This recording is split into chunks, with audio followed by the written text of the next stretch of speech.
Hey Scorpio, welcome to your first week of June extended reading. I have your cards here from your monthly, and it's talking about conserving energy by allowing your abundance to flow to you instead of out there seeking and searching everywhere. Just like when they tell a kid that gets lost in the mall from his parents to go to one place and stay put and they will find them. But if you're both out there seeking and missing each other, no one's finding each other. So it's just talking about sitting back and attracting your abundance versus working so hard and putting forth so much energy to go get it.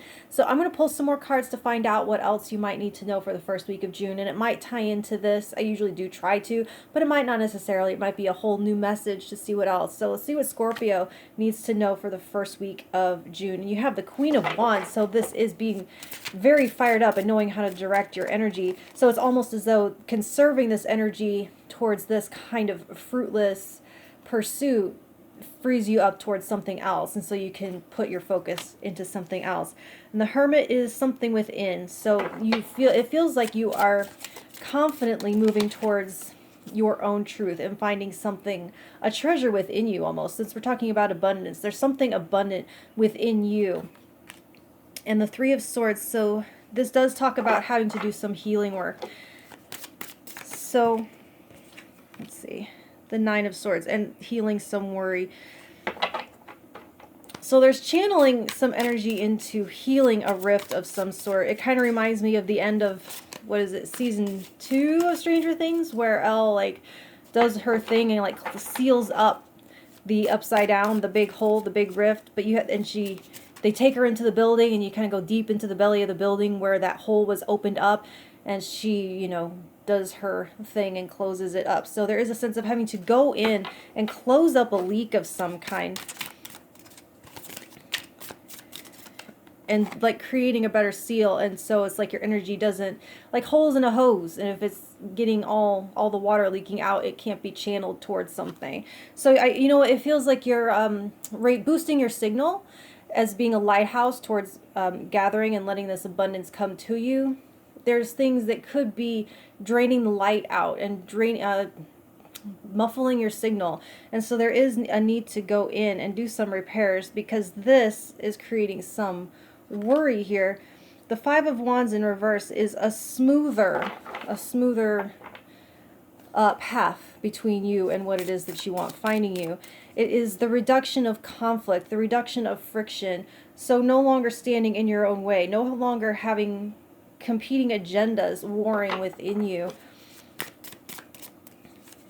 It feels a little bit like the Chariot energy moving forward, only you're not so much moving forward here. They're talking about conserving energy and consolidating it into one solid beam, one light into the sky that lights the way for everything to flow to you. This does feel like a smoothing of the pavement as well.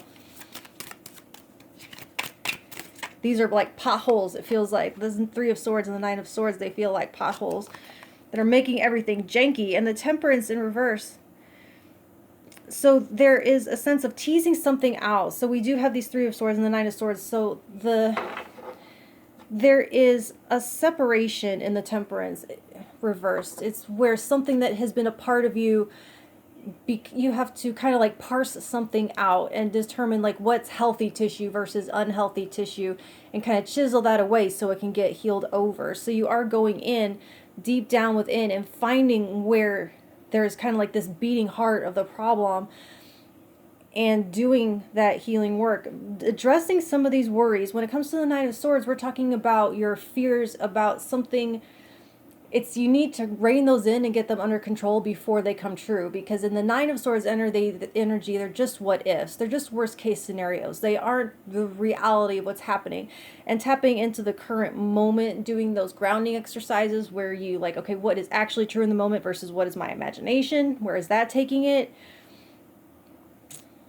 I lost my train of thought. But yeah, doing that kind of work is going to help you to go back down into that core and heal that rift. And that way, I feel like there's a movie image, and it's just not quite coming to me, but where that thing in the core gets healed up and gets stitched up, and all of a sudden the light at the top just explodes, or it's like the signal, like a radio signal coming online, where you've been like shouting into static or just like putting out static, and you're just getting static back in the walkie, and now it's going out. Now you're saying, come in, and they're going, yeah, and you're like, yes, you can hear me, they got me, good, we're good. But there has to be that removal of this blockage or whatever it is, and it feels like as though it goes way back, like it's been there a very long time, because of this difficulty in figuring out what is part of this and what is fresh and clean and healthy to move on with, because it might have been so long a part of you that you might not even recognize who you were before this happened. And so it does require some, I'm going to say, solo work, and having to go in and find in your own truth.